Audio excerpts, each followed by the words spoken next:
Leonardo saw my flashlight. He knew it wasn't from his time Florence, 1503. The beam of light cut through the darkness like a blade, and I knew immediately I'd made a mistake. Leonardo da Vinci stood frozen in the doorway of his bottega, his eyes locked not on my face but on the small cylinder of metal and glass in my hand. The flashlight, my 21st century flashlight that had no business existing in Renaissance Florence. His expression didn't show fear or confusion. It showed recognition, understanding, as if he'd been expecting something like this his entire life. "That light," he said slowly, his voice carrying the weight of 1,000 unspoken questions. "It burns without flame, without oil, without wick." He stepped closer, and I could see the candlelight from the workshop behind him reflecting in his eyes. What manner of device is this? I should have lied, should have fumbled for an explanation about mirrors or some primitive chemical reaction. Instead, I stood there in the Florentine night, my chrono device hidden beneath the sleeve of my brown coat, staring at one of history's greatest minds while he studied the impossible object in my palm. My name is Nikola Brown. I'm a chrononaut, and I'd just broken the cardinal rule of temporal displacement. Never reveal technology from the future. But something in Leonardo's gaze told me that this moment, this mistake, had been inevitable from the moment I materialized in this timeline. Let me go back to the beginning, to how I ended up in Florence in the spring of 1503, standing in an alley off Via Ghibellina, holding a flashlight that wouldn't be invented for another 400 years. The mission briefing had been simple enough. Temporal Command had detected an anomaly in Leonardo da Vinci's historical record. In our original timeline, Leonardo never completed the Battle of Anghiari fresco in the Palazzo Vecchio. He abandoned it like so many of his works, leaving only preparatory sketches and a few test sections on the wall. But recent quantum scans showed ripples suggesting someone, or something, had interfered with the project. Command suspected a rogue chrononaut or perhaps a temporal parasite feeding off the creative energy of the period. My assignment was threefold. Observe Leonardo during the critical months of 1503. Identify any temporal interference. And if possible, ensure history remained on its intended course. Standard chronoprotection protocol. I'd done dozens of missions like this before. What they hadn't told me, what they couldn't have known, was that Leonardo da Vinci himself was the anomaly. I'd arrived 3 days earlier, materializing in the pre-dawn darkness near the Arno River. The chrono device on my left wrist had cycled through its usual sequence: the brief disorientation, the molecular reassembly, the sharp intake of breath as my lungs adjusted to the different air quality of the 16th century. Florence smelled of wood smoke, horse manure, leather, and something else I couldn't quite place. Incense, maybe, or the herb-infused oils people used to mask the stench of medieval sanitation. The city was smaller than I'd imagined, more compact, buildings pressed together along narrow streets, their ochre and sienna walls rising 4 and 5 stories. Even in the dim light before sunrise, I could see the dome of the cathedral dominating the skyline. Brunelleschi's impossible feat of engineering that had stood for decades by this point. I'd established my cover quickly. I was Nikola Brown, a merchant from Padua recently arrived to conduct business in wool and pigments.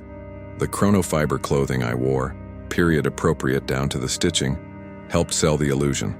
The small purse of authentic Florentine florins bought me lodging at an inn near Santa Croce and opened doors to the merchant circles where I could gather information. Finding Leonardo had been easy. Everyone in Florence knew where the maestro kept his workshop. The difficult part was getting close to him without arousing suspicion. Leonardo da Vinci was not a man who welcomed strangers easily. He was known for his paranoia, his secretive nature, his notebooks written in mirror script to prevent prying eyes. So I'd taken the indirect approach. I'd learned that Leonardo was purchasing significant quantities of linseed oil and white lead for the Palazzo Vecchio commission. I positioned myself as someone who could secure premium materials from Paduan suppliers. It took 2 days of carefully orchestrated encounters in the right taverns and marketplaces before I received an invitation to visit his bottega. That first meeting had been unsettling in ways I hadn't anticipated. Leonardo was 51 years old in 1503, his beard already graying, his face showing the lines of a man who spent his nights studying corpses and his days wrestling with the impossible demands of patrons. But his eyes, those eyes held something ancient and searching. He looked at me the way a predator might examine something it couldn't quite classify. Not hostile, just intensely, uncomfortably curious. "Signor Morone," he'd said, his voice softer than I'd expected. "My assistant tells me you have connections to the mineral trade in the Veneto." "I do, maestro. My family has dealt in pigments for 3 generations." He'd walked slowly around me, evaluating. The workshop smelled of turpentine and beeswax, of ground minerals and animal glues. Sketches covered every surface, anatomical studies, fortress designs, water mechanisms, faces frozen in various expressions of joy and anguish. "You don't have the hands of a merchant," Leonardo had observed. "Your palms are too smooth, and you stand like a soldier, weight on the balls of your feet ready to move." I'd felt my pulse quicken but kept my expression neutral. "My father believed in education, maestro. I studied at university before entering the family business. And these are dangerous times. One learns to stay alert." He'd smiled at that, a slight curve of lips beneath his beard.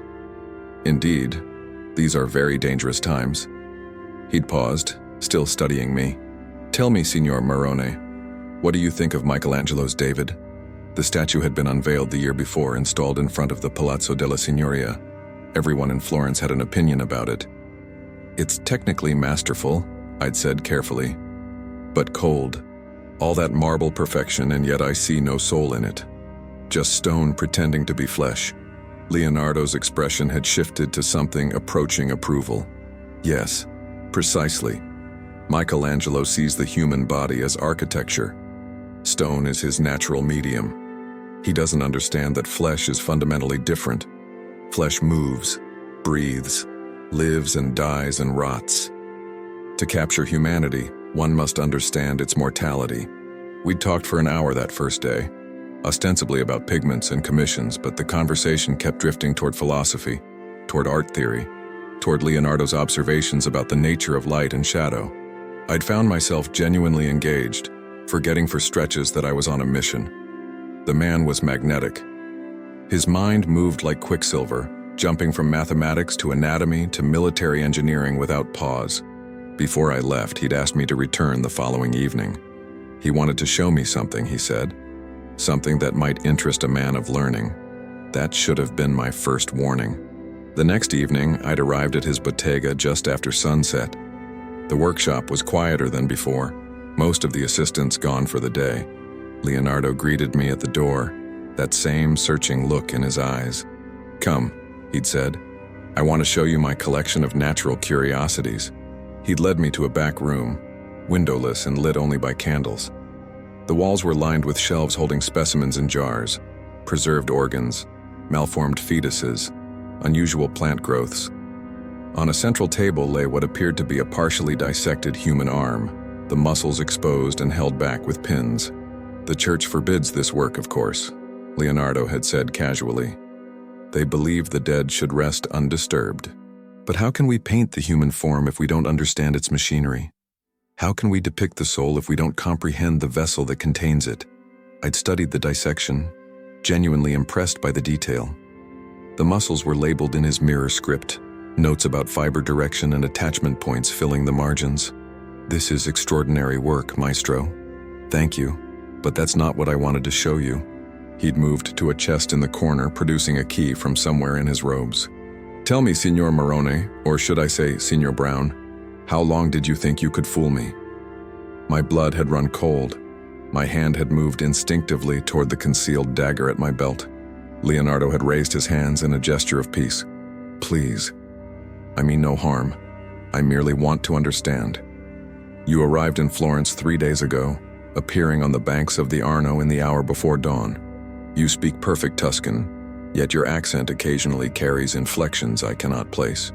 You know things about my work that only a handful of people should know. And most tellingly, when you speak of Michelangelo's David, you refer to it in the past tense, as if you've seen it not as it is now, but as it will be remembered centuries hence. I'd calculated my options. Run, but where? Fight, but what would that accomplish? Lie, but this man had already seen through every deception I'd attempted. "Who are you?" I'd asked quietly. What are you? I am a man who has spent his entire life looking for patterns, Leonardo had replied. For connections, for the hidden mechanisms that drive the cosmos. And I am a man who has dreamed for as long as I can remember of visitors from distant times and places. He'd opened the chest, removing something wrapped in cloth. I am a man who has been preparing for your arrival, though I did not know when or how you would come. He'd unwrapped the object carefully. It was a drawing, done in red chalk on heavy paper. The image showed a man in strange clothing standing before what could only be described as a doorway made of light. Around him, Leonardo had sketched symbols and equations, mathematical notations that shouldn't have existed in the early 16th century. I drew this 30 years ago, he'd said. After a dream, a vision. Call it what you will. I saw a man who moved through time as easily as we move through space, a traveler from an age yet to be born. I have been waiting, Signor Brown, waiting and watching and preparing, so please, tell me who you truly are. Tell me where you come from. Tell me I am not mad. I'd stared at the drawing, my mind racing. This couldn't be possible. Temporal paradox theory strictly forbade precognitive knowledge of chrononaut activity. Leonardo couldn't have known, couldn't have dreamed it, and yet the evidence was literally in my hands, a drawing made decades before my arrival, depicting something that wouldn't be invented for centuries. I can't tell you what you want to know, I'd said finally. Not because I don't trust you, Maestro, but because the knowledge itself is dangerous. There are rules, laws that govern this kind of travel, but you don't deny it. No, I don't deny it. He'd smiled then, an expression of pure wonder and vindication. I knew it. All these years, all the mockery from those who called my ideas impossible, and I knew there was truth in the vision. Tell me, how far have you traveled? 100 years? 1,000? 522 years, I'd heard myself say, breaking protocol without quite knowing why. Give or take a few months. Leonardo had actually laughed, a sound of pure delight. Magnificent. And in that time, what has humanity accomplished? Have we reached the stars? Conquered disease? Achieved the flying machines I've been designing? All of that and more, I'd admitted. But we've also created weapons that could destroy the entire world. Machines that think. Ways to alter the very fabric of life itself. The future isn't the paradise you might imagine, Maestro. It's complicated, beautiful, and terrible in equal measure. He'd absorbed this with the intensity of a man solving a complex equation. And you travel through time to observe, to record, or do you interfere? Ideally, we observe, but sometimes we have to intervene, to protect the timeline, to ensure that certain events unfold as they're meant to. And is my work part of this timeline you're protecting? I'd hesitated. Yes. The fresco, the Battle of Anghiari. You're here because of the fresco. Among other things, Leonardo had moved to the window, gazing out at the darkened streets of Florence. I've been struggling with it. The technique I'm using, an experimental method involving oil and heat. I don't think it will work. The pigments are running. The wall won't absorb them properly. In a few months, I suspect the entire project will need to be abandoned. I know, I'd said. That's how it's supposed to happen. He'd turned back to me, and there was something fierce in his expression. And if I told you I could fix it? That with knowledge from your time, proper sealants perhaps, or different binding agents, I could complete the work? Would you help me? And there it was, the core of the temporal dilemma. The reason chrononauts were trained to maintain emotional distance, to never form connections, to never interfere beyond the minimum necessary. Because once you cared, once you saw these people not as historical figures but as living, breathing, dreaming human beings, the temptation to help became almost unbearable. I can't, I'd said. If you complete the fresco, it changes everything that comes after. Art historians, scholars, the entire cultural evolution of the Renaissance. It all shifts, and we don't know what ripple effects that might cause. So I am meant to fail. You're meant to be Leonardo da Vinci, the man who dreams impossible things, the man who starts 1,000 projects and completes a fraction of them. Not because you lack skill or dedication, but because your mind moves too fast, sees too many possibilities. That restlessness, that divine dissatisfaction, it's what makes you who you are. He'd been quiet for a long moment. Then, "You sound as if you've studied me. Your life is well documented in my time. You're considered one of the greatest minds in human history, and yet I'm meant to fail at this fresco. You're meant to try. The attempting is what matters. The sketches and studies you'll create for the Battle of Anghiari will influence artists for generations. Rubens will make copies. The composition will be studied and admired even after the original is gone. You don't have to complete it for it to matter." Leonardo had considered this, his expression unreadable. Finally, he'd said, "I will agree to this on one condition. You must tell me everything about your world. Not the great events or the wars or the political movements. I want to know about the small things, the daily miracles, how people live, what they dream about, what they've learned about the nature of existence. You say I am remembered in your time. Let me remember your time in return. A fair exchange." It was a violation of so many protocols I couldn't even count them all. But standing in that candlelit room, looking at this man who had somehow dreamed of my arrival decades before it happened, I'd found myself agreeing. That was how the arrangement had begun. I would visit Leonardo's bottega each evening after the other assistants had left. We would talk for hours about science and art, about the nature of time and space, about the small details of 21st century life that fascinated him more than any grand historical event. He wanted to know about electric lights and automobiles, about computers and the internet, about how we cooked our food and heated our homes and entertained ourselves. I tried to explain concepts like germ theory and evolution, like relativity and quantum mechanics, though I knew I was planting ideas that might bloom in unexpected ways. In return, Leonardo shared his own work with unprecedented openness. He showed me his anatomical studies, his designs for impossible machines, his theories about light and water and flight. We discussed philosophy and theology, argued about the nature of consciousness, speculated about whether time itself might be an illusion. It was exhilarating and terrifying in equal measure. Every conversation felt like walking a tightrope between eras.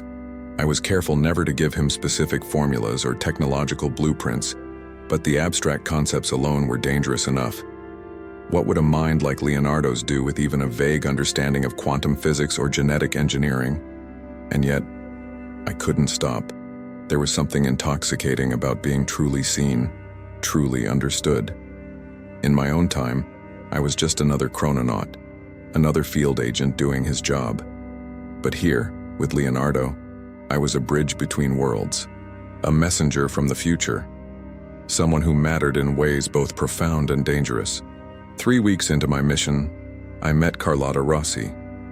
She arrived at Leonardo's bottega on a Thursday afternoon, accompanied by 2 servants and carrying herself with the poise of someone accustomed to authority.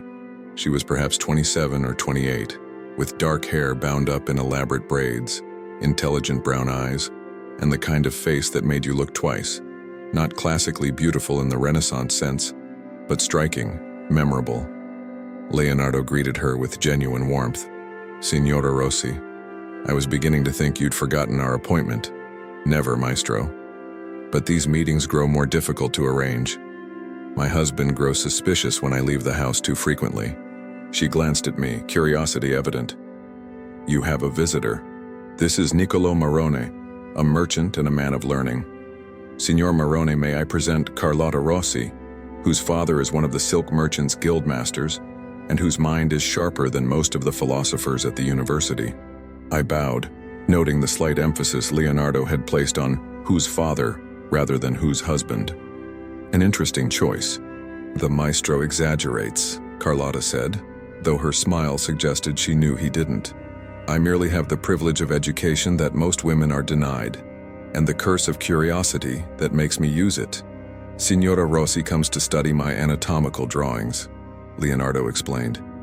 "She has questions about the female reproductive system that the medical texts fail to answer." I must have looked surprised because Carlotta laughed, a clear, unself-conscious sound. "You're shocked that a woman would want to understand her own body's workings, or shocked that the great Leonardo would teach her?" "Neither," I said honestly. "I'm merely impressed. In my experience, knowledge is often hoarded, especially from those who might use it to challenge the existing order. Well said. She studied me with the same intensity Leonardo often employed.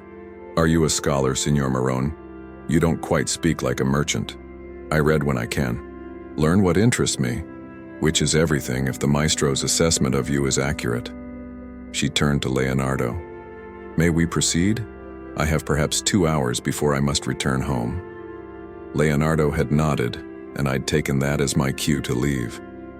But as I'd reached the door, Carlotta had called out, Signor Morone, do you attend the lectures at Santa Maria Novella? I've heard there's to be a discussion of Ptolemy versus Copernicus next week. I hadn't planned on it. You should. It promises to be contentious, and contention is where truth often emerges. She'd smiled. Perhaps I'll see you there. I'd left wondering if that had been an invitation or a challenge. Over the following weeks, I'd encountered Carlotta several more times, always at Leonardo's workshop or at one of the intellectual gatherings she somehow managed to attend, despite the constraints of her marriage. I learned that she was trapped in a loveless arrangement to a wool merchant twice her age, a man who valued her family connections more than her mind. She'd been educated by her father, who had recognized her intelligence early and hired tutors normally reserved for sons. But when he died, her brothers had moved quickly to marry her off before she could cause any scandal with her unorthodox interests. She and Leonardo had developed an unlikely friendship. He saw in her a genuine student, someone who asked questions that challenged his own assumptions. She saw in him a mentor who treated her as an equal, or as close to equal, as Renaissance society would allow. And I found myself drawn to her in ways that complicated everything. It wasn't just physical attraction, though I'd be lying if I said that wasn't part of it. There was something magnetic about watching her mind work, seeing her grasp complex concepts and then push them further, challenging Leonardo and me to defend our positions. She had a particular fascination with astronomy, with the idea that Earth might not be the center of creation.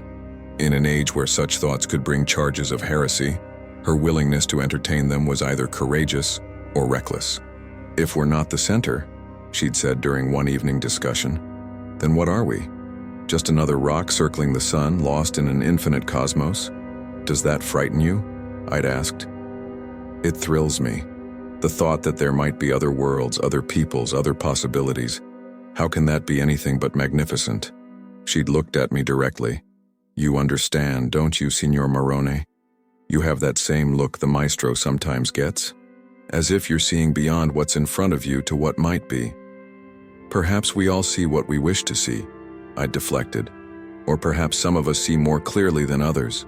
Leonardo had been watching this exchange with amusement. After Carlotta left that evening, he'd said simply, Be careful, my friend, she's perceptive.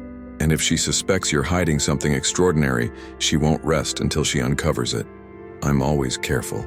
Are you? You look at her the way I look at a half-finished painting, wondering what comes next, unable to quite look away. He wasn't wrong. But I'd maintained my discipline, kept my distance, reminded myself that Carlotta Rossi was a historical person whose life I had no right to disrupt. Then came the night of the flashlight incident. It had been a Tuesday evening, late April by the Gregorian calendar that wouldn't be adopted for another century. I'd been in Leonardo's workshop, the two of us alone, discussing his latest observation about water flow patterns. He'd been demonstrating something with a series of glass vessels and dyed water, trying to understand turbulence. The candles had been insufficient for detailed observation, and without thinking, without remembering where and when I was, I'd reached into my coat and pulled out my flashlight. A simple LED penlight, standard Chrononaut equipment for situations where period-appropriate lighting was inadequate. I'd clicked it on, directing the beam toward the glass vessels.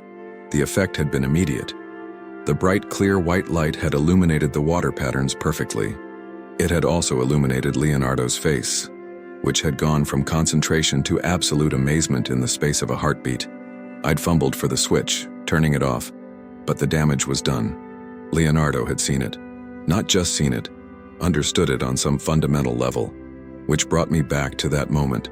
Standing in the alley outside his bottega, Leonardo examining the impossible device in my hand, his eyes reflecting something I could only describe as hunger. Not for the object itself, but for what it represented. Proof. Validation. evidence that his wildest dreams about the future had substance.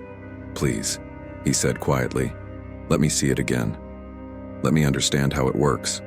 I should have refused, should have made some excuse and vanished into the night, activating my chrono device and pulling out of the timeline immediately. Instead, I looked at this man who had befriended me, taught me, trusted me with his own secret theories and impossible ideas, and I made a choice. I turned the flashlight back on. Leonardo knelt slowly, holding his hands beneath the beam as if he could physically feel the light. "No heat," he murmured. "No combustion. Just pure illumination. What is the mechanism?" "It's called electricity," I found myself explaining. "A flow of tiny charged particles through metal wires. In the future, we harness this force for everything: light, heat, communication, computation. This device stores electrical energy in a chemical cell and releases it through a special glass bulb that emits light when the current passes through it." He looked up at me, and there were tears in his eyes. "It's real. All of it. The world I've been imagining, the possibilities I've been sketching, they're real." "Yes, but Leonardo, you can't..." "I know. I cannot speak of this, cannot write of it. The knowledge would be dangerous, incomprehensible to those around me. I would be called a witch or a madman." He stood, composing himself. "But you've given me something beyond measure. Hope. The certainty that humanity doesn't remain stagnant, that we will achieve the miracles I've been dreaming, that my visions of flying machines and self-moving carts and devices that think, they weren't merely the fantasies of an old man, but glimpses of what will be. They were your own genius," I corrected.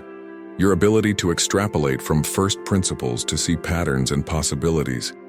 You didn't need me to tell you any of this. Perhaps, but confirmation is its own gift." He placed a hand on my shoulder. "Thank you, Nikola Brown, for trusting me with this, for treating me not as a historical curiosity but as a friend." We stood there in the darkness of a Florentine alley, 5 centuries and countless revolutions apart, and for a moment, the distance collapsed entirely. We were just 2 men who sought to understand the universe, sharing wonder and fear in equal measure. Then I heard footsteps approaching. Multiple people, moving with purpose. Leonardo heard them too and immediately pulled me deeper into the shadows. "Someone is coming," he whispered. "Someone who shouldn't be." The footsteps grew closer, accompanied by the sound of voices speaking in low, urgent tones. Not Italian, not any language I immediately recognized, though something about the cadence was familiar. "Hide the light," Leonardo hissed. I pocketed the flashlight and pressed myself against the wall. 3 figures emerged into the alley, all wearing dark clothing that seemed subtly wrong for the period. Too uniform, too precisely cut. "The readings are strongest here," one of them said, and I felt my stomach drop as I recognized the language. Temporal standard, the common tongue of Chrononaut operations. Subject must have breached protocol within the last hour. They were Chrononauts, or something like them, but their equipment was different, sleeker, more advanced than anything Temporal Command had issued me, and they were speaking about me. "Track and contain," another figure said. "Command wants him extracted before he causes any more damage to the timeline." Leonardo's hand tightened on my arm. He didn't understand the words, but he understood threat when he heard it. I had seconds to decide: run and risk leading these operatives back to my base of operations, fight and risk temporal consequences neither side could predict, or try to talk, to understand why Temporal Command would send an extraction team without warning. Except these didn't feel like Temporal Command. Something was off about their equipment, their protocols, their entire approach. "Leonardo," I whispered, barely audible, "I need you to trust me. When I move, you run back to your workshop, lock the doors, don't come out until morning. I won't leave you to... Please, this is what I do. This is why I'm here. Trust me." The figures were scanning the alley now, using devices that glowed with an eerie blue light. Temporal trackers, but modified somehow. More sensitive than they should be. I took a breath, calculating angles and distances. My chrono device could generate a localized temporal displacement field, briefly disrupting their tracking equipment. but I'd need at least 10 seconds to spin it up, and 10 seconds might as well be an eternity with trained operators this close. Then Carlotta's voice cut through the night. "Maestro? Maestro, are you out here?" She rounded the corner into the alley, carrying a lantern, concern evident on her face. The three operatives turned toward her, hands moving toward weapons I couldn't quite see. "Carlotta, run!" I shouted, abandoning stealth. Everything happened at once. The operatives moved with inhuman speed, closing on Carlotta's position. I launched myself from the shadows, crashing into the nearest one and sending us both sprawling. Leonardo, instead of running, grabbed a piece of timber from a nearby woodpile and swung it at another operative with surprising force. Carlotta, showing more courage than sense, threw her lantern directly at the third operative. It shattered against his chest, oil and fire spreading across his clothing. He cursed in temporal standard, patting at the flames. I rolled to my feet, engaging the operative I'd tackled. He was good, better than me in pure hand-to-hand combat, but I'd been training in historical combat techniques for years, and 16th century street fighting was dirty, unpredictable. Nothing like the regulated sparring of temporal command. I slammed my knee into his solar plexus, then brought my elbow down on the back of his neck as he doubled over. He collapsed, unconscious or close to it.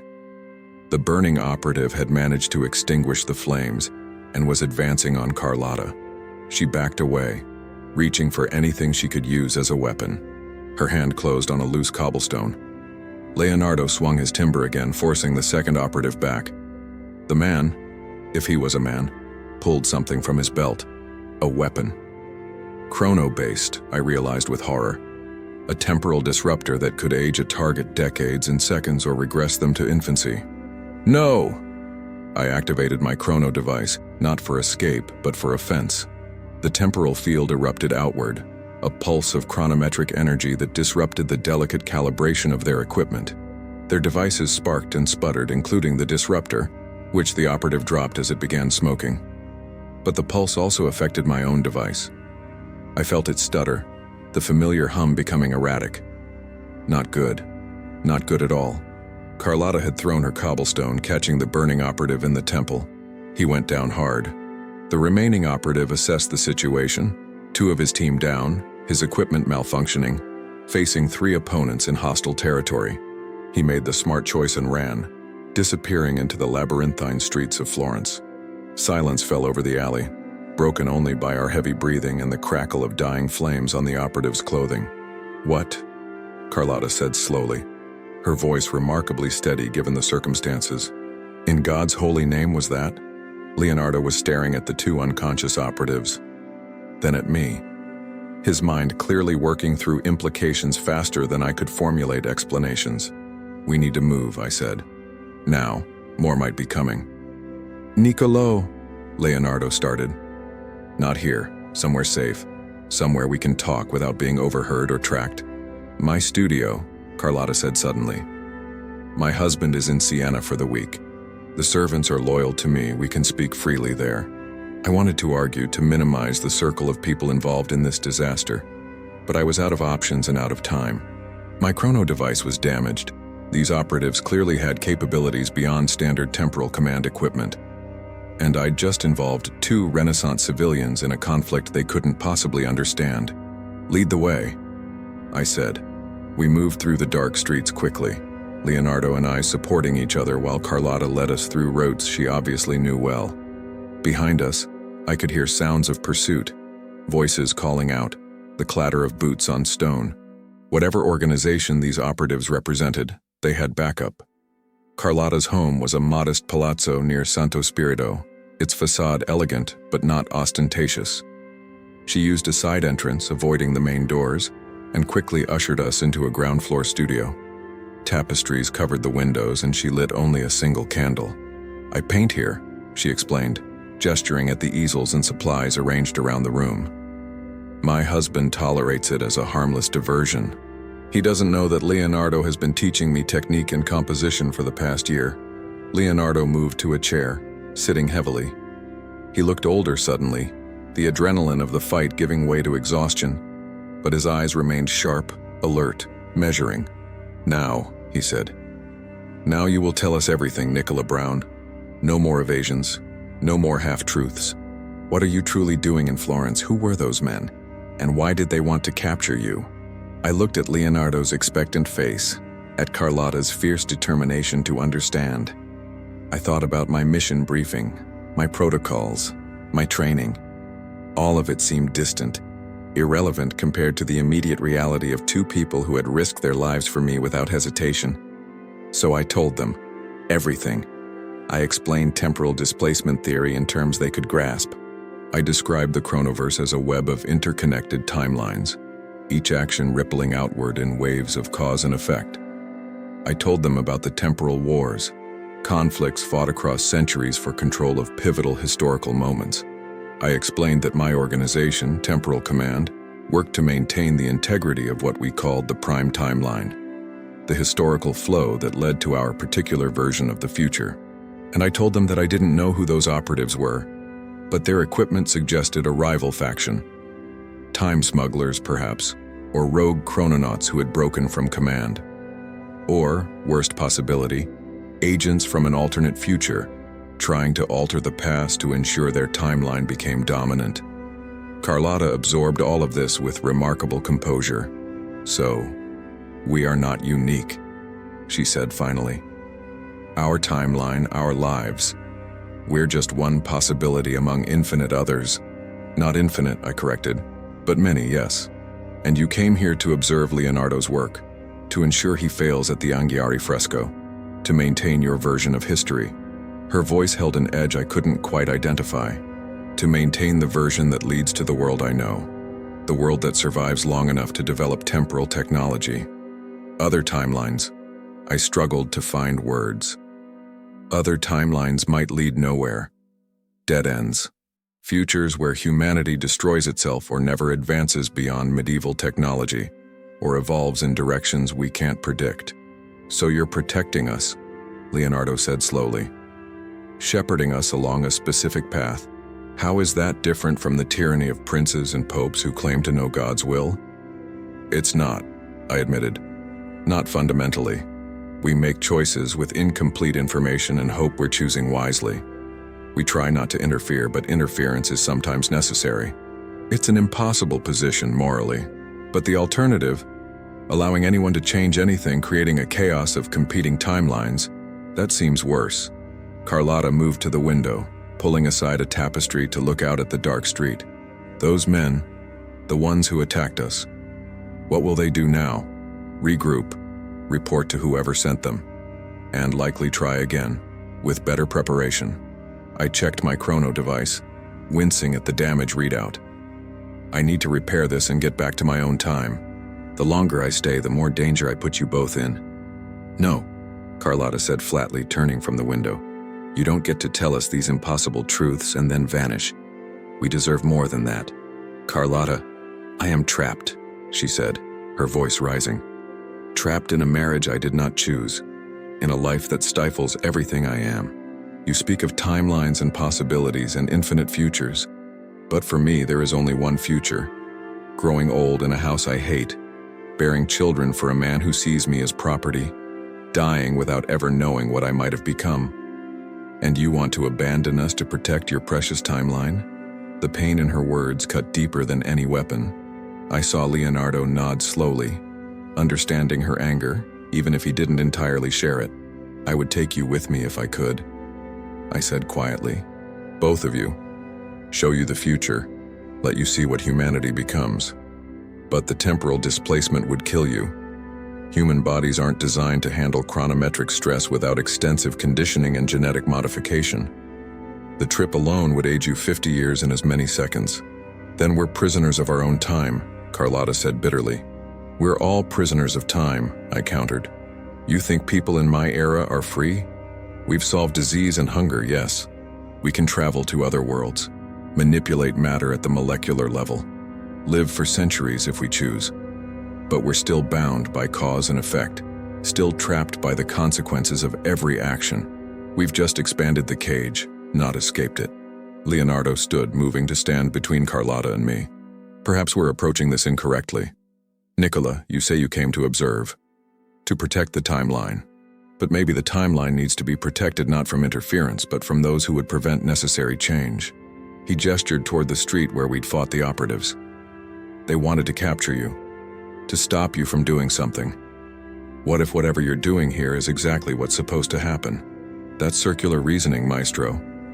You're suggesting that because something occurs, it was meant to occur.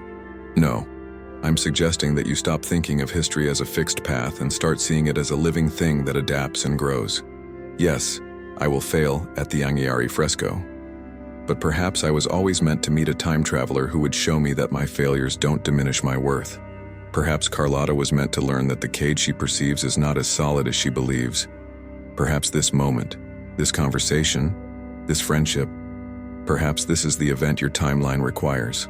I wanted to argue, to explain why that kind of thinking was dangerous, why temporal theory didn't work that way.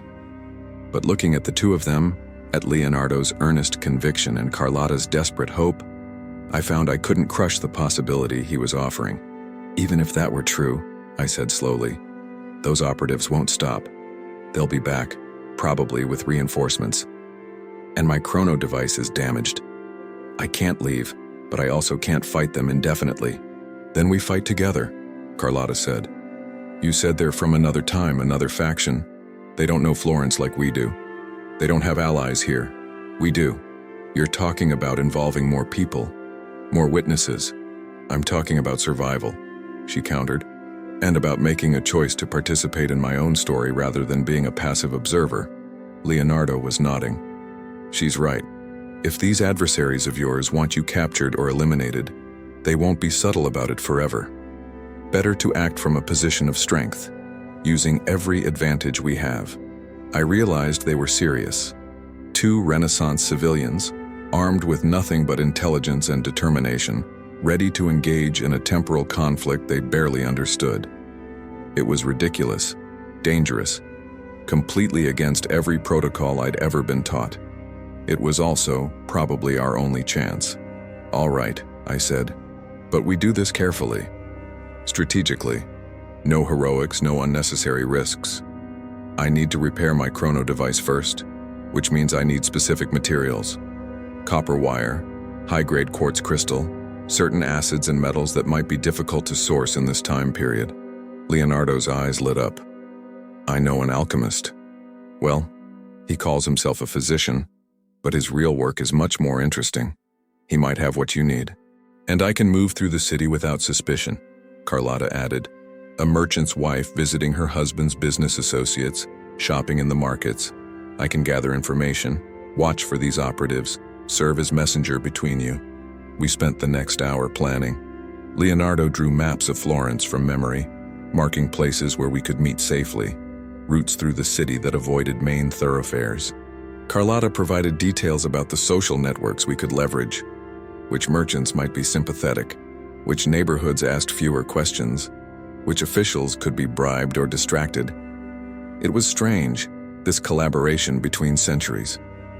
Leonardo's Renaissance pragmatism, Carlotta's intimate knowledge of Florentine society, my understanding of temporal mechanics and advanced technology. We were an impossible team addressing an impossible situation. As dawn began to lighten the sky outside, Leonardo prepared to return to his bottega.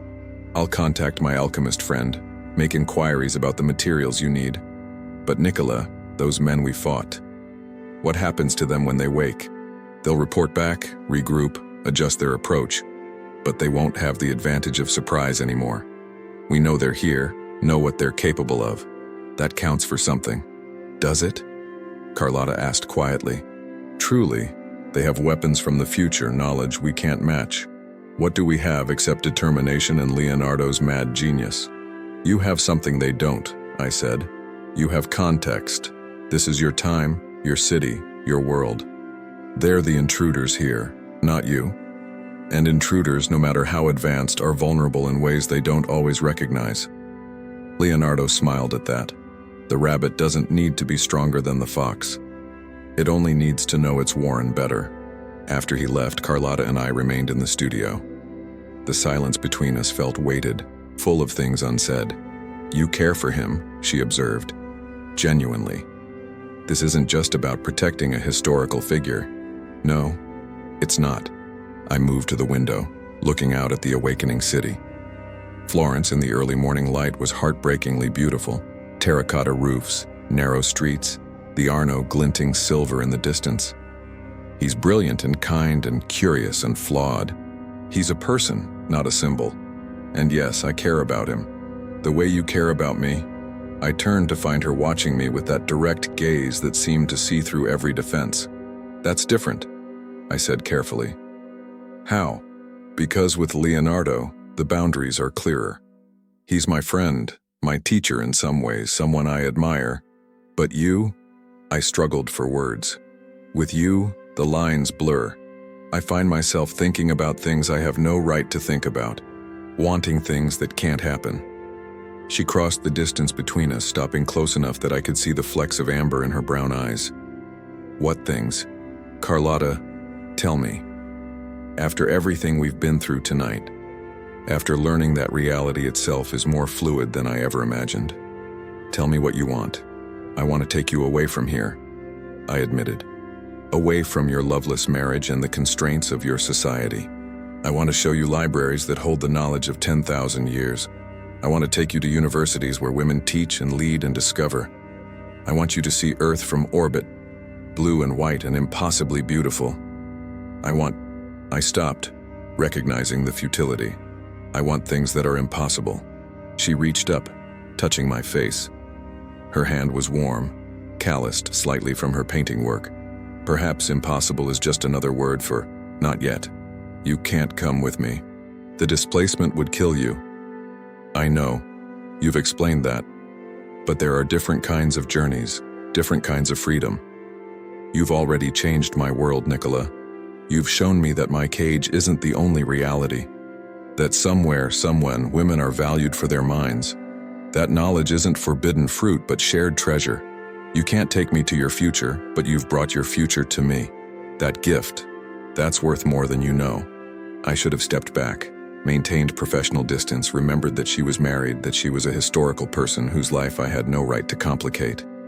I should have done a lot of things. Instead, I kissed her. She responded with a hunger that matched my own, her hands moving to pull me closer. For a moment, temporal protocols and historical consequences and impossible timelines ceased to matter. There was only this, two people drawn together across centuries by mutual recognition, defying every constraint to claim a moment of connection. When we finally broke apart, both breathing hard, Carlotta smiled. Was that against your rules? Spectacularly. Good. I'm tired of rules.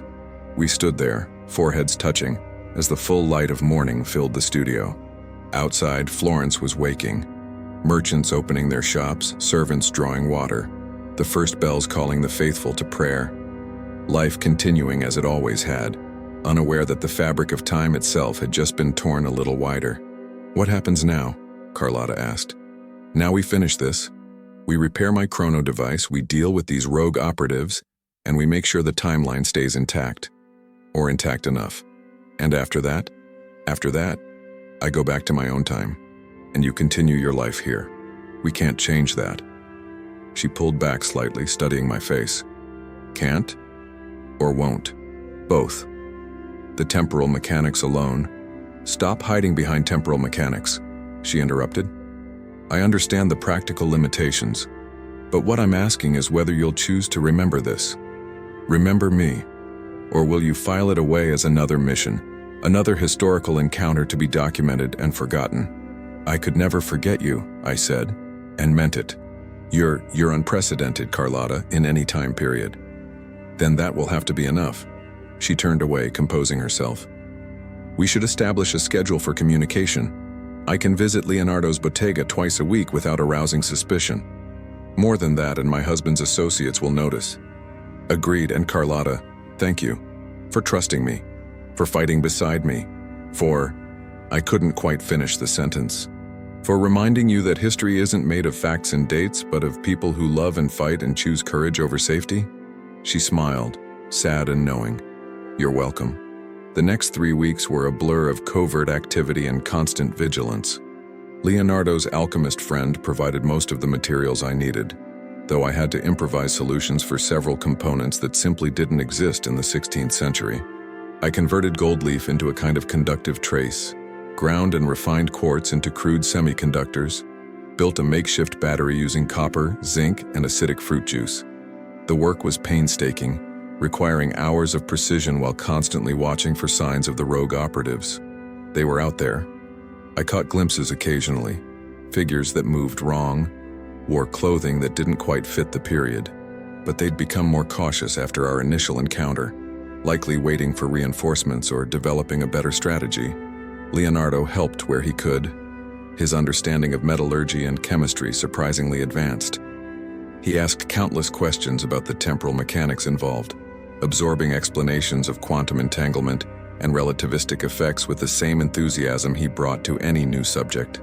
"It's beautiful," he said one evening, watching me calibrate the chrono device's resonance chamber. "Terrifying but beautiful. The idea that time isn't a river flowing one direction, but an ocean we can navigate. It's more like a tapestry," I corrected. "Each thread connected to countless others. Pull the wrong one, and the whole pattern might unravel. And yet you pull threads constantly. You're here, interfering with my life, changing what I know, altering my perceptions. How do you reconcile that?" "I don't," I admitted. "I just try to make the best choices I can with imperfect information. It's all any of us can do." Carlotta visited regularly, bringing news from the city and maintaining our cover story.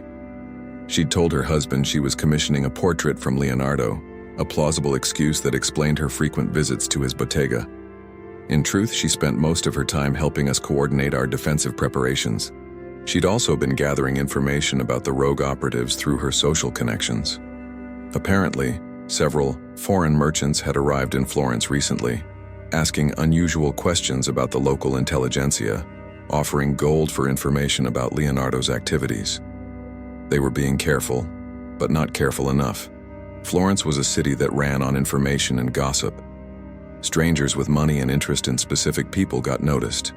"They're building a network," Carlotta reported, "bribing servants, cultivating informants. They know they can't simply attack in broad daylight without consequences, so they're trying to isolate you first. Learn your patterns, identify your allies. Then we change the patterns," I said. "Move unpredictably, meet in different locations. Never establish a routine they can exploit." Leonardo chuckled. "You're learning Renaissance political survival tactics. The Medici and the Borgias would be proud." "Or hire me for espionage work," I said wryly. It was during one of these planning sessions that Leonardo dropped his bombshell. "I've decided to abandon the Anghiari fresco," he announced calmly. "I'll tell the Signoria next week that the experimental technique has failed, that continuing would only waste time and resources. They'll be angry, but they've grown accustomed to my abandoned projects. Another one won't surprise them." I stared at him. "You're giving up? Just like that?" "I'm not giving up. I'm choosing my battles. The fresco was never going to work. You know that. I know that. But I've been clinging to it out of pride, or obligation, or some foolish hope that this time would be different. Your presence here has clarified certain truths for me. One of them is that completion isn't the only measure of value. The attempt matters. The process matters. The knowledge I've gained from the effort matters. But the actual finished fresco?" He shrugged.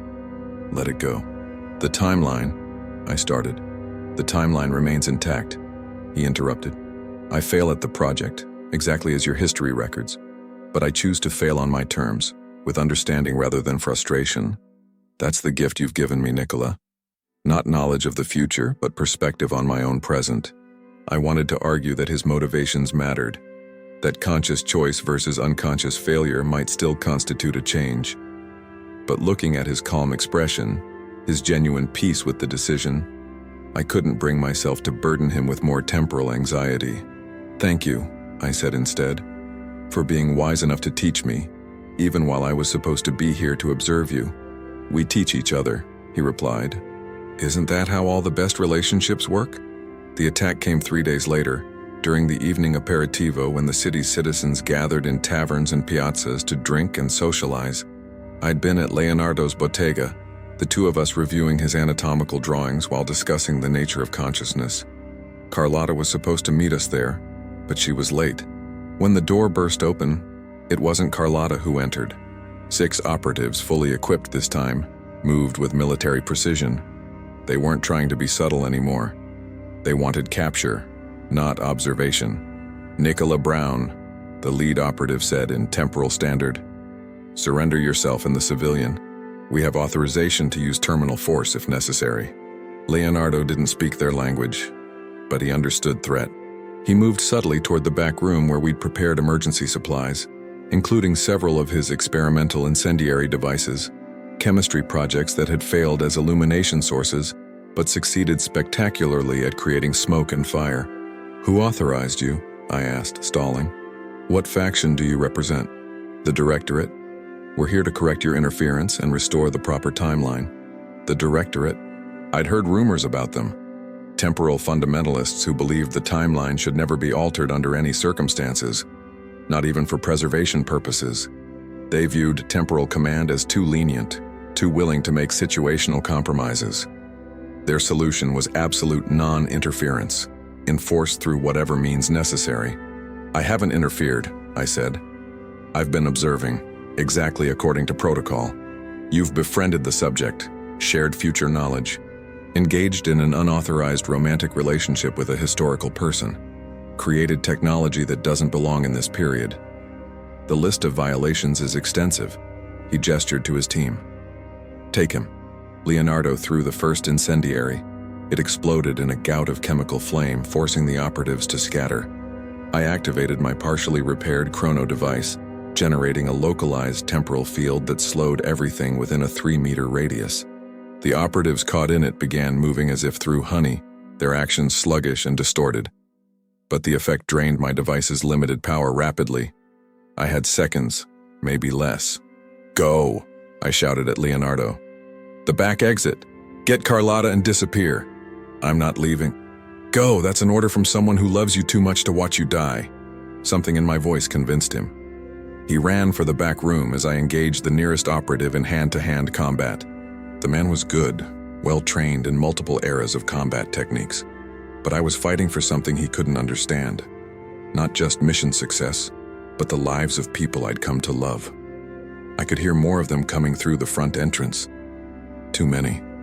I couldn't win this fight, not with a damaged chrono device and against superior numbers. Then Carlotta's voice rang out from the street. "Fire! Fire in the workshop! Someone help!" The operatives hesitated, their training warring with the reality of drawing attention. A fire in Renaissance Florence was a catastrophe.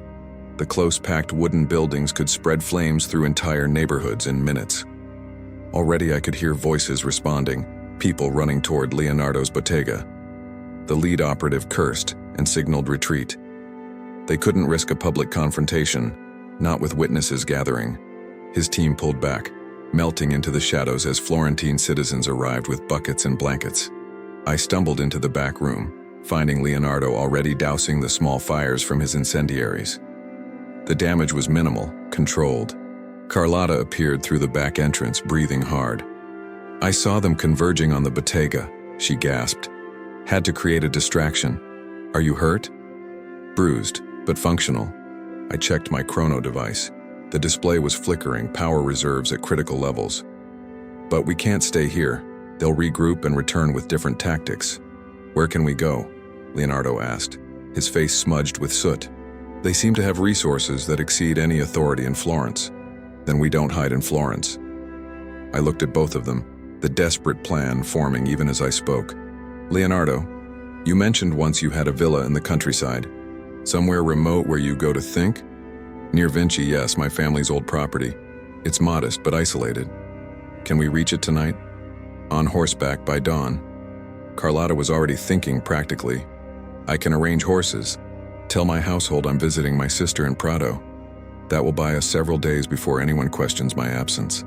We moved quickly after that, gathering essentials and scattering clues suggesting we'd fled toward Venice instead.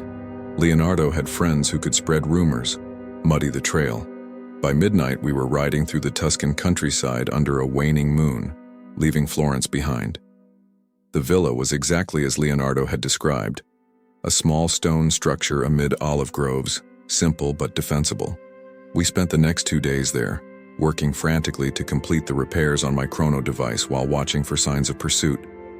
It was during those days that the real conversations happened, the ones about consequences and choices, about what we owed to history and what we owed to ourselves. "I've been thinking about your timeline theory," Carlotta said one evening. We were sitting outside watching the sun set over the hills, while Leonardo worked inside on some calculation that had captured his attention. "You say that certain events must happen to ensure the future you know. But what if your future isn't the only valid outcome? What if there are other futures equally valuable that your interference prevents?" "That's the question that keeps every chrononaut awake at night," I admitted. "We're trained to believe our timeline is the correct one because it's the one that leads to us existing. But that's circular reasoning. Ultimately, we're just protecting the future we know because it's the only one we can know." "So you're gods then, choosing which realities get to exist." "We're idiots with time machines," I corrected, "doing our best not to destroy everything through ignorance or arrogance." She laughed at that, the sound carrying across the quiet hillside. "At least you're honest about it. Carlotta, when I leave, and I will have to leave, what will you do?" She was quiet for a long moment. "I don't know. Return to my marriage, I suppose. Pretend these weeks never happened. Paint in my studio and remember that somewhere, somewhen, someone saw me as more than property. You could leave him. Divorce isn't impossible in this era, just difficult. And go where? Do what? I'm a woman with education but no profession, no independent means. Leonardo might shelter me, but that would only fuel the rumors that already circulate about his household. No, my cage may be gilded, but it's still the only option available to me." I wanted to argue, to offer solutions I knew didn't exist in the 16th century. Instead, I took her hand. "You're the strongest person I've ever met. Any century, any timeline. I hope you know that. I know that I met a man from the future who saw me as an equal. That's more than most women in my time will ever have." She squeezed my hand. "Don't look so tragic, Nikola. We both knew this couldn't last. The fact that it happened at all is the miracle." On the third day, I finally got the chrono device operational. Not perfectly. The repairs were crude, the power reserves limited, but functional enough for a single displacement. I could return to my own time, file my report, request extraction from this mission. But something was nagging at me. Something about the Directorate operatives, their equipment, their tactics. I spent an evening reviewing everything I'd observed, cross-referencing with Leonardo's detailed notes. "They're not from my time," I said suddenly, interrupting Leonardo's work on a flying machine schematic. "The Directorate, they're from further in the future. Maybe a century, maybe more. Their technology is too advanced, their approach too refined." Leonardo looked up, interested. "What does that mean?" "It means this isn't just about stopping me from interfering with your timeline. It's about something bigger. Something that hasn't happened yet in my present, but will happen in their past." I paced the small room. "They said they were here to restore the proper timeline. But proper according to whom? What if there's a temporal civil war coming? Competing factions with different ideas about how history should unfold. And you're caught in the middle of it," Carlotta said from the doorway. She'd been listening. "A pawn in a conflict you don't even fully understand." "We're all pawns," I said. "You, me, Leonardo, everyone. The question is whether we accept that role or try to make our own moves." Leonardo set down his pen. "I've been thinking about that, about my role in your grand design. You came here to ensure I failed at the Anghiari fresco. Mission accomplished. I've officially abandoned it as of yesterday. The Signoria is furious, but they'll move on. So your timeline is safe, yes? Theoretically. But something else happened that wasn't in your plans. You befriended me, fell in love with Carlotta, shared knowledge that might ripple forward in ways you can't predict. Those Directorate people want to erase all of that, to reset the timeline to some pristine state where your interference never occurred. But here's what I've realized. Interference is how history actually works." He stood, warming to his argument. "Every person who teaches another person something, every conversation that sparks a new idea, every moment of connection that changes how someone sees the world, that's all interference. The notion of a pure timeline untouched by outside influence is a fantasy. History is the sum of all our interferences, intentional and accidental. So what are you suggesting? I'm suggesting you stop trying to minimize your impact and start asking what impact you want to have. Yes, there will be consequences. Yes, some things will change in ways you can't foresee. But paralysis in the face of complexity isn't wisdom. It's cowardice. I looked at Carlotta, who nodded slowly. He's right. You've already changed us, Nikola. You can't undo that even if you wanted to.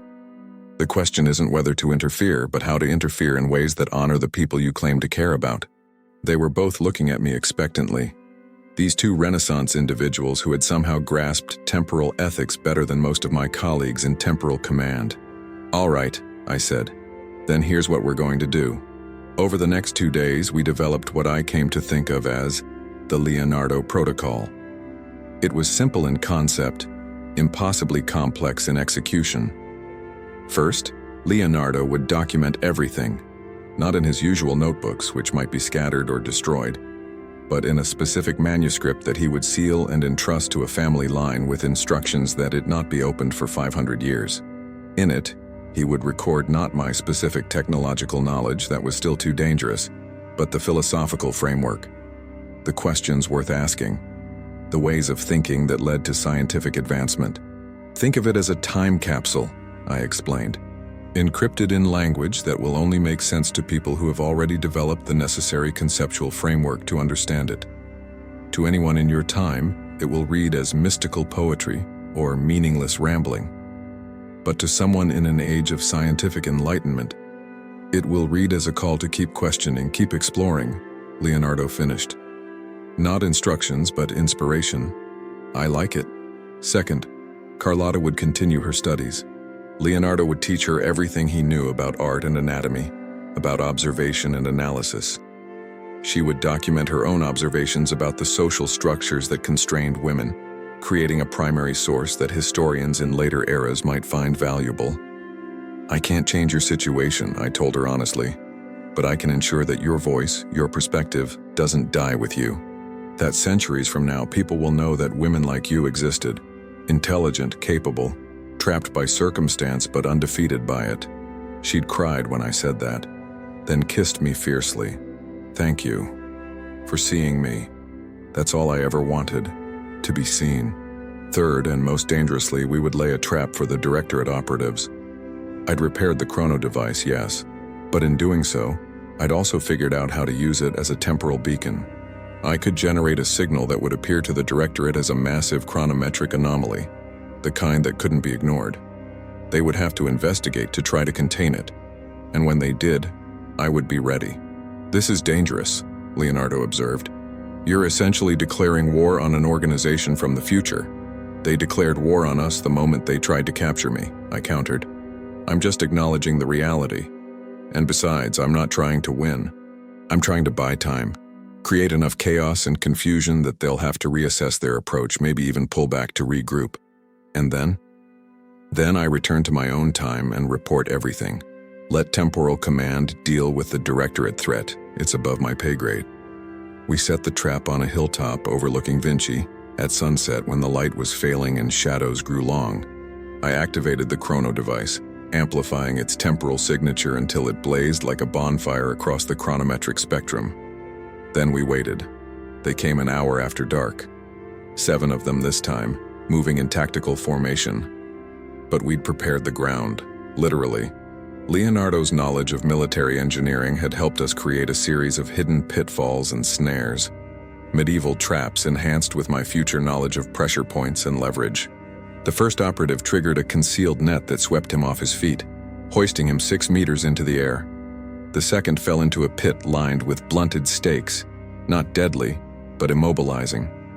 The others adapted quickly, but we'd anticipated that. Carlotta had positioned herself with a crossbow Leonardo had modified, its bolts wrapped with a chemical mixture that exploded on impact, creating blinding light and choking smoke. She fired with remarkable accuracy, forcing the operatives to seek cover.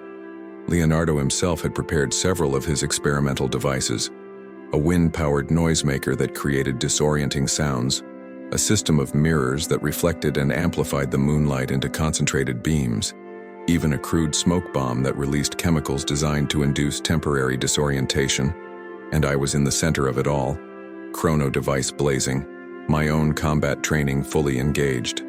I'd disabled 2 more operatives before their leader called for a tactical withdrawal, but I'd seen what I needed to see: their command structure, their equipment capabilities, their vulnerability to unconventional tactics.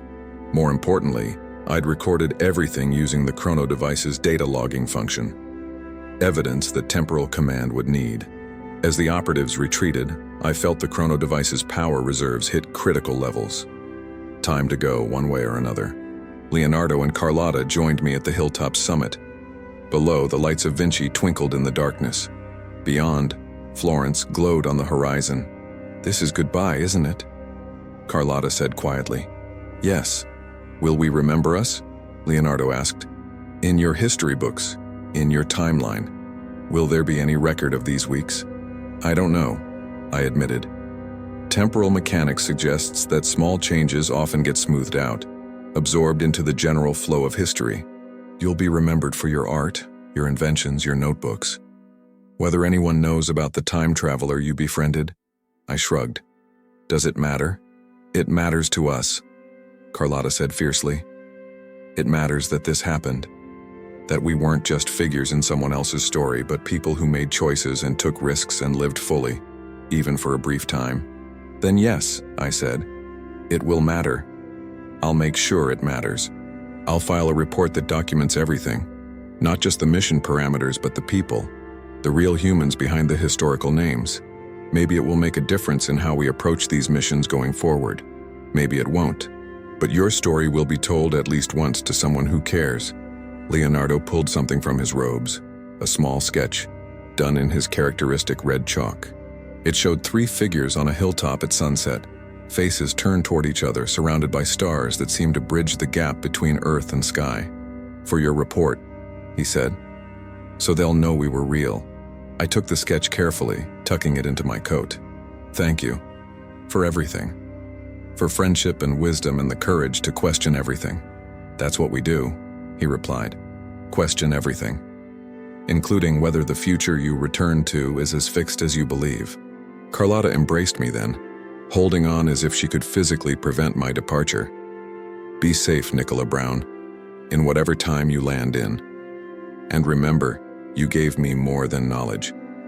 You gave me proof that my dreams weren't foolish, that somewhere, somewhen, the world I longed for actually exists. It exists because people like you fought for it, I said into her hair. Every small act of resistance, every refusal to accept limitations, that's what builds the future. You're not trapped by your time. You're planting seeds for the one that comes after. I kissed her one final time, tasting salt from tears I couldn't say were hers or mine. Then I stepped back, activating the chrono device sequence. One more thing, I called out as the displacement field began to form. Leonardo, don't stop dreaming of flying. Humanity will get there. 400 years, give or take. And when we do, it will be in machines that look remarkably similar to your sketches. He laughed, the sound carrying across the temporal distortion. I knew it, I knew the principles were sound. The last thing I saw before the displacement took hold was the 2 of them standing together on that Tuscan hilltop, silhouetted against the stars, waving farewell to a friend from a future they would never see. The chronometric transition hit harder than usual, the damaged device struggling to maintain coherence. I felt myself pulled apart and reassembled, consciousness flickering through the void between seconds. Time crashed over me in waves, centuries compressed into heartbeats, causality unwinding and rewinding like thread on a spindle. I materialized in Temporal Command's arrival bay, alarms immediately blaring. My chrono device was smoking, its power core completely burned out. I collapsed to my knees, gasping as my body remembered how to exist in a single timeline. Extraction teams surrounded me, medics checking vitals, analysts downloading data from my fried device. Someone was asking questions. Had I been compromised? What happened to the mission parameters? Why did the displacement leave such an irregular temporal signature? I couldn't answer immediately. I was still half in Florence, still hearing Carlotta's laugh and Leonardo's questions, still feeling the weight of choices that would ripple forward through 5 centuries. Agent Brown. Commander Sarah Chen stood over me, her expression unreadable. Report. Did you maintain the timeline? Yes, Commander. Leonardo da Vinci abandoned the Anghiari fresco as historically recorded. The primary mission objective was achieved. And the secondary anomalies we detected? The chronometric distortions? The Directorate. They sent operatives to extract me, claiming I'd violated non-interference protocols. I encountered and evaded them multiple times. All encounters are logged in my device's memory. That caused a stir. The Directorate wasn't supposed to exist yet. Not in our timeline, not at our point in history. Their appearance suggested exactly what I'd suspected. Temporal faction conflicts were escalating beyond what Command had acknowledged. They kept me in debriefing for 12 hours, extracting every detail of my mission. I told them about the operatives, their equipment, their tactics. I described the defensive measures we'd employed, the collaborative efforts with Leonardo and Carlotta.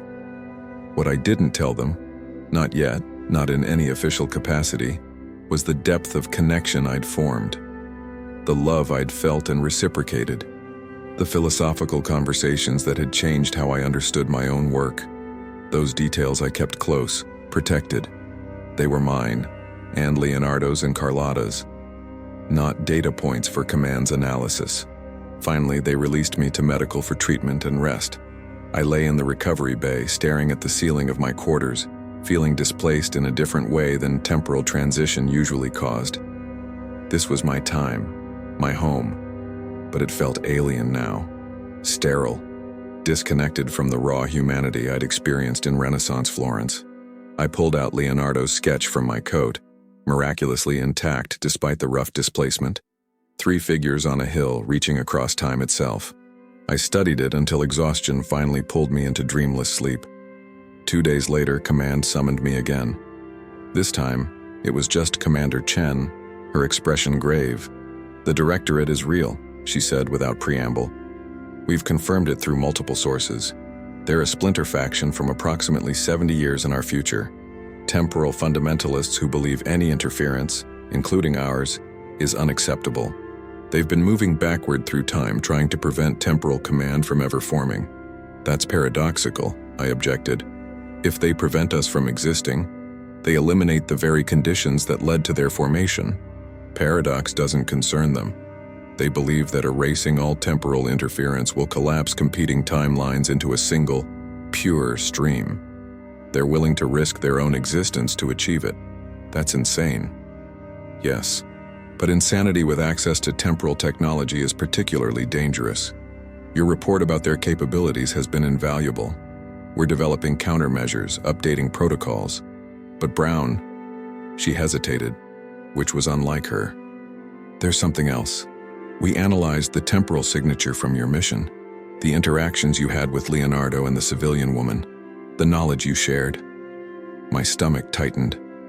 I didn't give them any specific technological information, just philosophical frameworks, abstract concepts. We know. And that's what's interesting. The timeline hasn't deviated.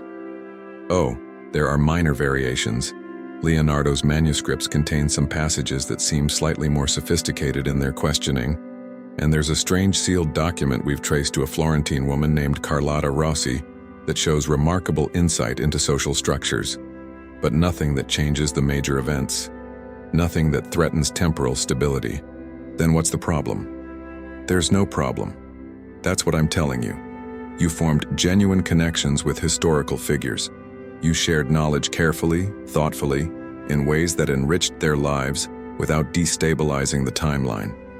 And the Directorate tried to stop you because they can't distinguish between destructive interference and, let's call it, constructive engagement. She pulled up a holographic display showing Leonardo's sealed manuscript.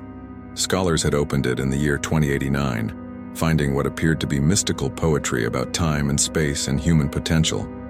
It had been dismissed as Leonardo's typical philosophical musings, influential on Renaissance thought, but not revolutionary. Until we read it with your mission context, Chen continued, then we see what it really is. a love letter to the future, an encouragement to keep questioning, keep exploring, written by a man who met someone from that future and learned that his dreams weren't impossible. Is this a reprimand, Commander? Because I broke protocols. This is a recognition that our protocols might be incomplete. We've been so focused on preventing damage that we've ignored the possibility of positive influence. Small interventions that enhance rather than distort. Your mission suggests there might be a middle path between the Directorate's rigid non-interference and the chaos of unlimited temporal manipulation. She closed the display. You're being assigned to a new project. We're calling it the Leonardo Protocol. After your mission, you'll help develop guidelines for constructive temporal engagement, how chrononauts can form genuine connections while maintaining timeline stability, how to share knowledge that inspires without dictating outcomes. That's a massive responsibility. Yes, but you've proven you can handle it. You went to Florence to observe a historical figure and came back having learned what it means to truly see another person across the barrier of time. That kind of wisdom is what we need going forward. I thought about Leonardo on that hilltop, asking questions that would echo through centuries. About Carlotta, documenting her observations so that her voice wouldn't be lost to history. About the trap we'd laid together, combining Renaissance ingenuity with future knowledge to create something neither era could have achieved alone. I'll do it, I said, on one condition. The people I meet, the connections I form, they remain people, not just historical data points. Their stories get told in full with respect for who they were, not just what they represented. Agreed. In fact, that's the entire point of the protocol. Humanizing history instead of just preserving it. Over the following weeks, I threw myself into developing the Leonardo Protocol. It was painstaking work, trying to codify something as intuitive as human connection, as nebulous as ethical influence. But slowly, a framework emerged. Chrononauts would still observe primarily, still maintain historical flow. But when they encountered genuine opportunities for constructive engagement, teaching someone who asked questions, supporting someone fighting for human dignity, sharing hope with someone who needed it, they would be authorized to act, within limits, with oversight, but not paralyzed by fear of any consequence. We called it gardening history, carefully tending the conditions that allowed human potential to flourish, without dictating what specific flowers would bloom. It was messy, imperfect, prone to all the moral complications that came with any exercise of power across time. But it felt more honest than the rigid non-interference that had defined previous protocols. 3 months into the project, I received an unusual message through internal communications. Someone had requested access to my mission files on the Florence assignment. Not the official reports, but my personal logs. The requests had been approved by Commander Chen. The requester was named Dr. Sophia Marone, a temporal archaeologist specializing in Renaissance Italy. I knew the name. She'd published groundbreaking work on Leonardo's manuscripts and on a mysterious sealed document by a woman named Carlotta Rossi that had reshaped understanding of Renaissance women's intellectual lives.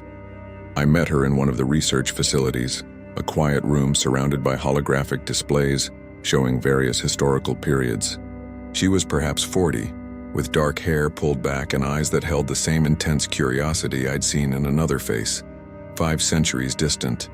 "Agent Brown," she said, extending her hand. "Thank you for agreeing to meet. I wanted to discuss your Florence mission.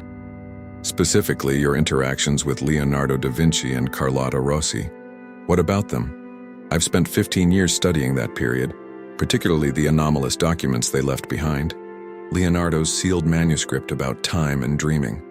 Carlotta's observations about social structures that read like proto-feminist theory, centuries before such concepts formally emerged. And I've always wondered, how did 2 Renaissance individuals develop such sophisticated frameworks? Where did the inspiration come from?" I was careful with my response. Sometimes people are simply ahead of their time, able to see beyond the limitations of their era. Yes. Or sometimes they have help. A mentor, perhaps. Someone who asks the right questions, who encourages them to think beyond what their society considers possible. She pulled up a holographic image, Leonardo's sketch of 3 figures on a hilltop. This was tucked into the sealed manuscript. 3 people. One of them is clearly Leonardo. Another is a woman I believe to be Carlotta Rossi, based on other portraits from the period. The third figure is male, unfamiliar, but positioned as if he's the center of their attention, as if he's someone important to them both. Dr. Morone, where exactly are you going with this? I think you knew them, really knew them, not as historical subjects but as people, friends, maybe more. And I think whatever you shared with them, whatever influence you had, it was positive, constructive. It helped them become the fullest versions of themselves. She looked at me directly. I'm not here to file a complaint or raise concerns about protocol violations. I'm here to say thank you. Thank me? For what? For seeing her. Carlotta Rossi would have been lost to history. Just another merchant's wife, forgotten except as a footnote in someone else's story. But because of her documents, because someone encouraged her to record her thoughts and observations, we know she existed. We know what she thought, what she dreamed, how she saw the world. As a woman in this profession, as someone who's often felt invisible in the historical record, that matters more than you might imagine. I felt something tight in my chest loosen slightly. She was remarkable, intelligent, courageous, trapped by circumstance but unbroken by it. I only saw what was already there. That's what the best teachers do. They don't create potential, they recognize it, nurture it, honor it. She smiled. I'd like to include your personal logs in my research, if you're willing. Not the classified details, but the human elements. How you perceived them, what you learned from them, how they influenced you in return. I think it would provide valuable context for understanding their work. I thought about that. About Leonardo and Carlotta being understood not just as historical figures, but as complex individuals who laughed and questioned and loved and dreamed. About their story being told in a way that honored their humanity. Yes, I said, I'd like that. On one condition, you tell their whole story. The friendship, the collaboration, the mutual respect. Don't sanitize it to fit comfortable historical narratives. They deserve to be remembered as they were. Agreed. History should be messy and human and complicated. That's what makes it real. We talked for 2 more hours about Leonardo and Carlotta, about the Leonardo Protocol, about what it means to bridge centuries through understanding rather than just observation. When we finally parted, I felt something I hadn't experienced since returning from Florence. A sense of connection to my own time, my own work. That evening, alone in my quarters, I pulled out Leonardo's sketch one final time. 3 figures on a hilltop, reaching across the barrier of time. I'd carried it through displacement, through debriefing, through all the complications that followed. Now I was ready to let someone else see it, to share the story it represented. But before I sent it to Dr. Morone for her research, I studied it one last time. Leonardo's characteristic style, capturing something beyond mere representation. The essence of a moment when past and future recognized each other as equally human. I wondered what they would think, Leonardo and Carlotta, if they could know that their story was being told 5 centuries later, that their friendship with a time traveler had mattered not just to them, but to countless people who would draw inspiration from knowing that connection can transcend any boundary. I like to think they would be pleased, that Leonardo would ask 1,000 questions about how his manuscripts were received, what impact they'd had, what came next. That Carlotta would smile that knowing smile and say something about how she always suspected their story wouldn't end with goodbye. Maybe time wasn't the prison I'd thought it was. Maybe every moment, every connection, every small act of seeing another person truly. Maybe those things existed outside of time somehow, eternal in a way that chronometric displacement could never achieve. I sealed the sketch in a conservation case and attached my personal notes. Tomorrow I would deliver it to Dr. Morone, and Leonardo and Carlotta's story would become part of the official record, not hidden in classified files, but shared, honored, remembered.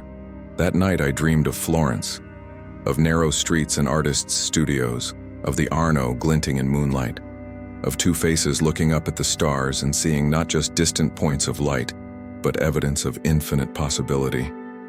And in the dream, I heard Carlotta's voice, clear and certain across 5 centuries.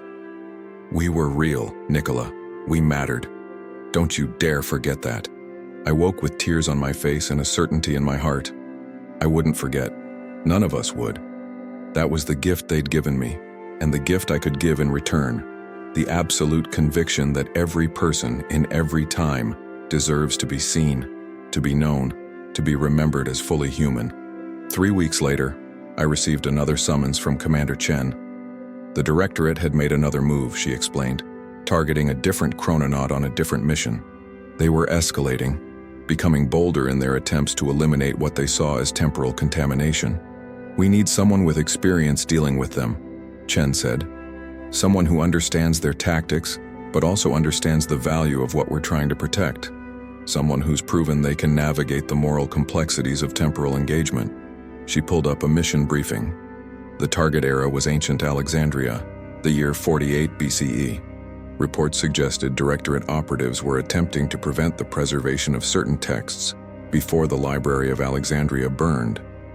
They believed that controlling which knowledge survived would allow them to shape subsequent history toward their preferred timeline. This is bigger than Florence, Chen continued. Larger scale, higher stakes. We need to stop them while also ensuring that history unfolds as documented. And we need someone who can work with the people of that era, gain their trust, maybe even coordinate defensive efforts. You want me to build a team, I said, understanding. Like I did with Leonardo and Carlotta. Exactly. Find the people in that time period who have the intelligence, the courage, and the perspective to understand what's at stake. Work with them, not just around them. That's the Leonardo protocol in action.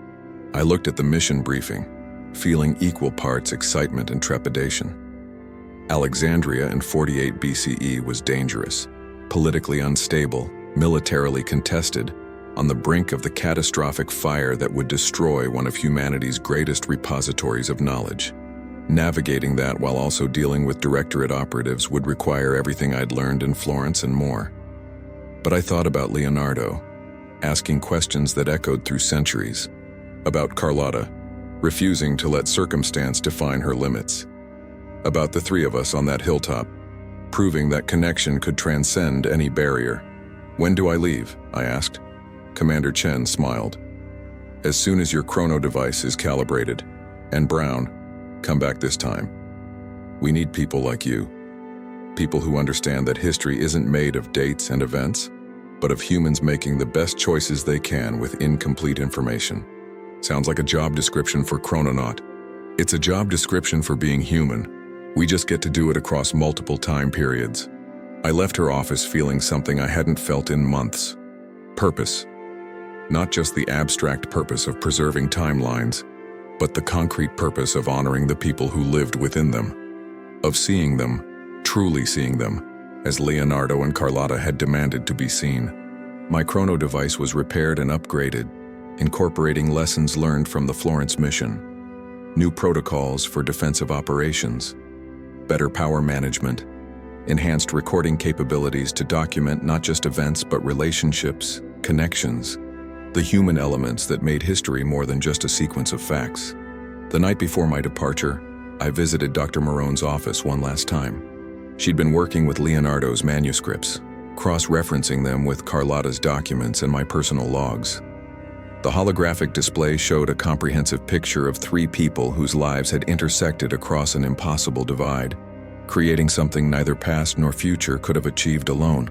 You know what's remarkable about this? Dr. Marone said, gesturing at the display. It's not just that you influenced them, it's that they influenced you. Leonardo's way of questioning assumptions, Carlotta's refusal to accept limitations, these things changed how you approach temporal engagement. They taught you even while you were teaching them. That's what makes it real connection rather than just intervention. I went to Florence thinking I was the one with knowledge to share, I admitted. I came back realizing I was the one who needed to learn. That's what the best missions do. They humble us, remind us that intelligence and courage and human dignity exist in every era, if we're willing to recognize them. She paused. Be safe in Alexandria. And remember, you're not going there to control events. You're going to honor the people trying to save what they can from the flames. I thanked her and left, carrying those words with me into the displacement chamber. As the chronometric field built around me, As reality began to dissolve into the quantum foam between moments, I had one final thought about Leonardo and Carlotta. They'd asked me if they would be remembered, if their story would matter to anyone beyond themselves. Now I had an answer. Yes. Absolutely yes. Not because they were important historical figures, though Leonardo certainly was, but because they were human beings who looked at an impossible situation, a visitor from the future, temporal operatives from even further ahead, technologies that shouldn't exist, and responded with curiosity instead of fear, with trust instead of suspicion, with love instead of suspicion. That was the real miracle, not the temporal displacement or the advanced technology or the reshaping of historical understanding. The miracle was three people from different centuries recognizing each other as fundamentally similar, fundamentally human, fundamentally worthy of respect and affection. The displacement took hold, pulling me forward through 2,551 years and backward through 1,551 years simultaneously, targeting a single point in space-time where Alexandria burned and history hung in the balance.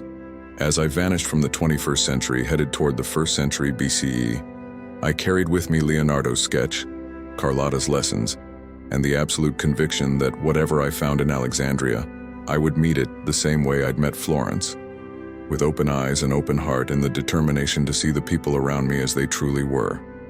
Not as historical figures, not as mission parameters, but as humans worthy of being known, being honored, being remembered. The Leonardo Protocol wasn't just about temporal engagement, it was about love. The kind of love that recognizes humanity across any divide and refuses to let distance or time or impossible circumstances diminish the value of genuine connection. I carried that love forward, a gift from Renaissance Florence to wherever history needed it next. And in carrying it forward, I honored the two people who had taught me what it meant to truly see another person, to truly be seen in return. Leonardo had been right about one thing. Time wasn't a prison. It was an ocean we could navigate if we had the courage to set sail and the wisdom to recognize our fellow travelers when we met them. I was ready for Alexandria, for whatever came after, for all the impossible moments still waiting to be lived across the span of human history, because somewhere in Florence, in the year 1503, two people had looked at a flashlight and seen not just impossible technology, but possibility itself. And that possibility, once recognized, once embraced, could never be contained by something as simple as time.